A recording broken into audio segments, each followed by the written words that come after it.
Even though I have my hives painted black, the sun is coming in from this way, this direction, and the heat, I mean, it's just cooking on this side of the hive. And the front side that is just starting to get the heat is actually cold. You can feel it's cold. And here it's just, man, it's really warm. So it really does warm up in direct sunlight, like much faster than this indirect sideways stuff. And you can see what's going on over here is these ones are more active because the way the sun moves around here, we get the sun comes this way over those trees, and bam, first hits those hives first thing, and so they're more active than these ones over here that don't really get the direct sunlight until the sun moves over here, and it comes through here, gets past this trees, and then smacks them right here. And now they're just starting to warm up, and it's about 11:30 right now. So seeing that, what I'm planning to do is I've got this stuff in a row going straight up this little incline. I'm going to rearrange this palette so that it goes out at a diagonal, so that when the sun does come, the shadow from this one doesn't land on this one, and so on, so that they all get hit with the sun when the sun comes up. But as far as I can tell, these ones they should get the most sunlight during the day, and because they're right out in the middle. There is a certain portion of the day where the sun goes over here, these trees, and it goes down a bit, and so I lose a bit right there, and then it comes out right there, and then usually near the evening, around supper time, like 6 or so, depending on the time of the year, 6 or 7 or 8, whatever, I begin to lose it right around there. Anyway, but yeah, so these guys don't get it until later in the morning. These guys get it not first thing in the morning, but like, pretty early. And this one gets it about the same time as that one. But for whatever reason, this guy cooks more than almost all of them. The bees in this location, even though it's under a tree and in the shade and all that fun stuff, they always do better up there. I don't know exactly why they are like that, but so far anyway, it's hard to judge because I don't have a large number of hives. But yeah, that one does the best. And these ones aren't active at all. But anyway, today I'm planning to...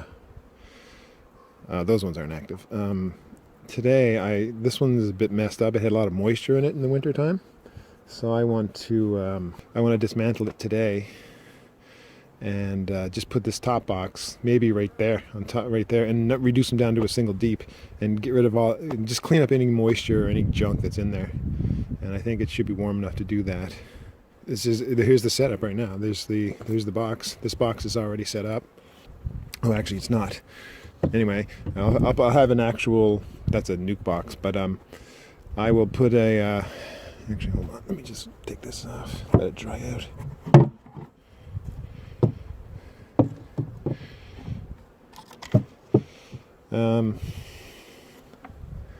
That's a mess. Anyway, yeah, so I'll put a nuke box right there, or not a box, a deep right there, and I'll just probably either pick up this box and move it there, or I'll pick up each frame and rearrange them in a new box, which is, I don't know, we'll just have to see what the situation is and work it out. But for some reason, this hive has had too much moisture all winter long, and it was soaked. And there's one over here. I think it's this one that might have been a little wet too, but they seem to be recovering from it. But because there's dampness in the hive, I want to get rid of that as soon as I can. So who knows, if this goes well, I might crack into one of these hives and just knock them down to a single deep too. Or there's a bit of a mix here, because this has got 2 deeps and a medium up top, and I'm trying to convert all my hives to mediums, but I don't have enough mediums to do that. So I don't know what I'm going to do about that. And these ones are just cooking.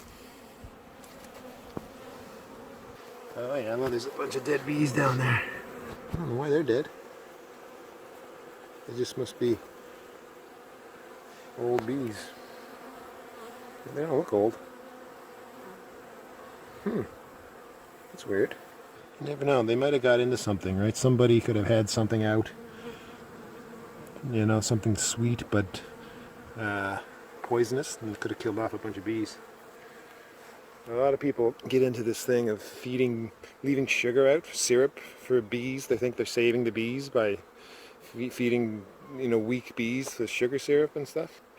And they're doing more harm than good, because bees leave the colony usually when they're sick, when they're old and sick and they need to just die. And instead we've got people teaching their kids to give them little, teaspoon of syrup in here and there, or just putting out gigantic feeders for honeybees. And so what they're doing really is they're keeping either old bees alive or unhealthy bees alive, bees that are actually sick. They might have viruses and pathogens that could kill the colony. And so you feed these sick bees, and then they're strong enough just to come back to the hive and spread the disease that they would have not otherwise spread if you just left them alone to die where you found them. And this whole Save the Bee movement, or Save the Bees, is it's just not the most informed viral campaign I've ever seen, like most viral campaigns. Anyway, these are my bees. I got bees landing on my face and crawling on my hair. But this time of year too, they're also really nice. They don't do anything. Like, they're just totally cool. Let's try to get them to land on my hand on cue. It's not. Oh, see, these guys are scenting. So what's happening is my guess is there's a lot of bees getting out for the first time today. And so if this is their first time flying around, they're going to orient, but they also want to know where's home. And so they have a bee like this trying to scent. Where is it? I can't see what I'm doing. There it is. That guy was trying. There it goes. I can't see what I'm doing. This bee right here is scenting. They're trying to scent.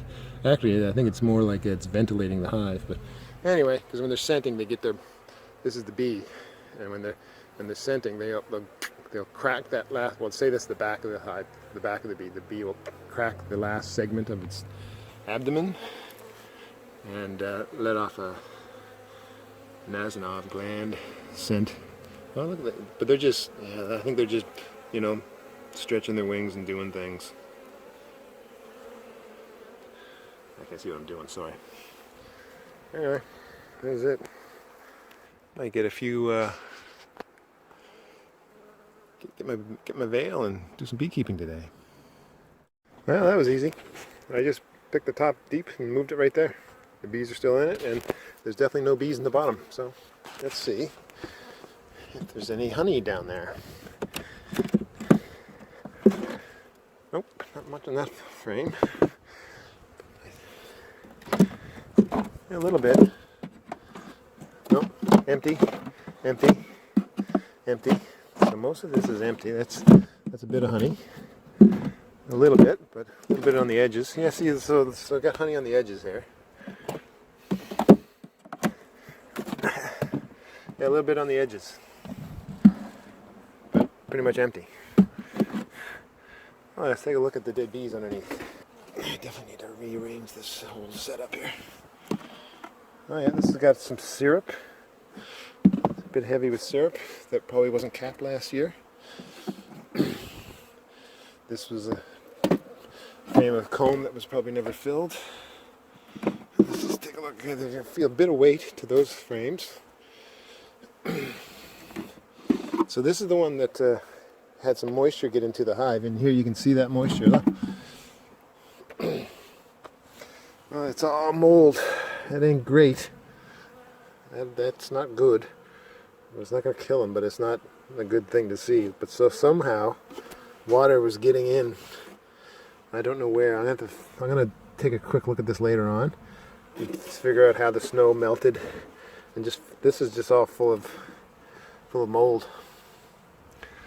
And the bees did not like that extra moisture for sure. Let me see if I can see. I don't know. Like, where is the crack? Where could it be? Where could the water get in? So the water must have got in someplace besides the bottom board. So let's just. Yeah, see, that's flat. That's a good flat seal. So I don't know what's going on there. Here's the. Let's see what we got here. Yeah, this is just moldy dead bees. So this is a bit of sugar that I put in there. A little bit of open comb. So I'll clean this up. I'll take this away from the hives just in case there is some sort of disease in there. I don't think there is, but scrape that up. I'll give it a clean. I'll probably wipe it down with a bit of apple cider vinegar. And really what would be great for this is just a homemade bottom board made out of plywood. And what would be great is if it was covered in wax, beeswax. If I had enough beeswax, I would just paint all of this. Beeswax is probably the best preservative, and it's the one surface the bees will definitely work with, as opposed to plastic or paint or wood or anything else, maybe except propolis. And anyhow, so there's that.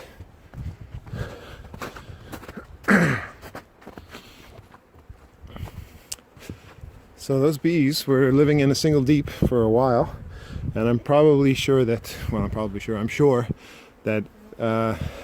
if you got down into the bottom deep of most of these hives, you wouldn't find any bees. It'd be just like this. So that's a single deep.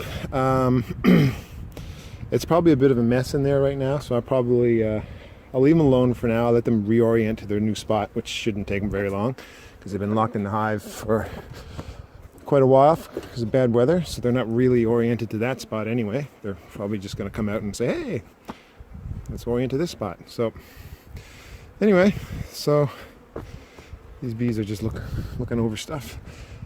And so these frames with wax on them, leave them out in the sun and they will melt. So I gotta tidy that up before I go for my walk today. So I'll take a peek at that later on. And if these frames need to be cleaned up, I'll clean them up. But if they don't, I'll leave them alone. And so you can see here though, this is a typical overwintered bottom deep for a hive in my part of the woods, which is Newfoundland, the east coast of Newfoundland. So the bees were probably clustered down below, and then they moved up to the next deep, and they ate as much as they could, but they probably were clustered right here in the middle and just worked their way up, and they left some of the side stuff behind. So there's a little bit left, but sometimes they have to stay close. They have to cluster together to stay warm over the winter, and they move up. And because they can't break cluster because it's so cold, they just leave behind some honey, and they can still starve with honey in the hive. And this is a little hole that I drill, it's an experiment of mine. I drill a hole in the comb, or in the frame, or in the foundation, I mean, and it gives the bees a corridor to walk between the frames in the wintertime when it's too cold to otherwise walk all the way around the hive, or all the way around these deep frames. So that's what that is, and I'm going to eventually drill holes in all of mine. I don't think it hurts the bees. I hope it doesn't, because I'm going all in on that. Oh, this is a heavy frame. Not too heavy, but it's heavy. It's got a bit of honey in it. You can see too, it's a bit moldy. This is because when the bees aren't on it, it gets moldy. And this is probably, I just tasted that. It's sweet. I can't tell what that is. It might be syrup. Yep, that was my tongue licking the comb, old moldy comb. So it's not too bad. See, and the funny thing is, the bees didn't build any comb on this part of the plastic foundation. Probably because there's no wax, no natural wax was coated on the plastic, and they just won't. Sometimes they just ignore it, and that little gap will be there forever. Oh, that's a really nice frame of drawn comb right there. So automatically the queen has room to lay. Look at all that, that's great. And I've got a hive on the farm that's dead, and I probably got like another 15 frames of drawn comb out of that. This one's a mess. It's got drone comb, small comb, all kinds of, it's a real mess. I don't know why it's so messy, but one side of it has always been a mess. It's funny, over the years you learn to recognize certain frames. So they're just checking out this honey that I've left out. All these guys are going, but everyone's getting active now. It's about 12:30 right now. So anyway, I thought this was going to be a big deal, but it wasn't. They're done. So I'll just put those frames out of the sun and do some other beekeeping later on, maybe. So today is April 23rd. So this colony is living in a single deep. Maybe in 2 months, no 2 months, April, May, June. Yeah, June would be great. It's probably not going to happen, but June, sometime in June, if this colony was just 2 deeps big and packed with bees, that'd be fantastic. Probably not going to happen though. It's also really cool to see that the bees are getting into these crocuses that I planted around my house. I don't know what kind of crocuses these are. I just grabbed a variety of bulbs 2 years ago and I just planted them wherever I could. And this is probably not in focus, but I've got these all over the place. And I'm going to stock up on a couple hundred more of them and plant them around my house this year. Because this is great, because everything else is dead. There's nothing for the bees right now. But give them a little actual pollen and it sort of kickstart them, gets them going, reminds them what their purpose in life is. And they start collecting pollen and the queen starts making baby bees and off we go. And a place like Newfoundland where nectar and pollen doesn't usually show up until June half the time, or January. Yeah, every little bit helps. As long as they don't have neonicotinoids and all that crap in them. Check it out, man. Nice. Got tons of that all over the place. So it's not a lot of pollen, but it's a little bit. Alright, well, I just moved this side. Well, I didn't move it. As I went through all the frames, and there's still a bit of honey, but they were definitely running low on honey. And I found out where the moisture had seeped through in the wintertime. It was this hive, or this super. It was a big crack right there. You can't see it, but there's a big crack right there, and it might be one on the other side too, just like it. And it wasn't put together properly, and the water just seeped right in there, and they got all wet. And now you can see the bees are all scenting, because I just did a major disruption. But I liked what I see. They were eating the sugar. They were definitely a little low on honey, and they were eating the sugar, although quite a bit of it, so maybe not eating a lot of it. Anyway, yeah, they seem like they're in pretty good shape. I saw fresh brood, not a lot of cap brood, but a lot of fresh open brood, and all the bees were clinging to the frames like nurse bees do. So I kind of get the feeling that they're heading into brooding time, so which is great. So if I can get that queen laying now, I should be able to, a month from now, I should have a nice box full of brood frames. So I'm going to give them some protein patties or artificial pollen, just to get the queen going, and I might give them a little bit of a syrup too, just to kickstart them a little bit more. But that's it. Beekeeping done today.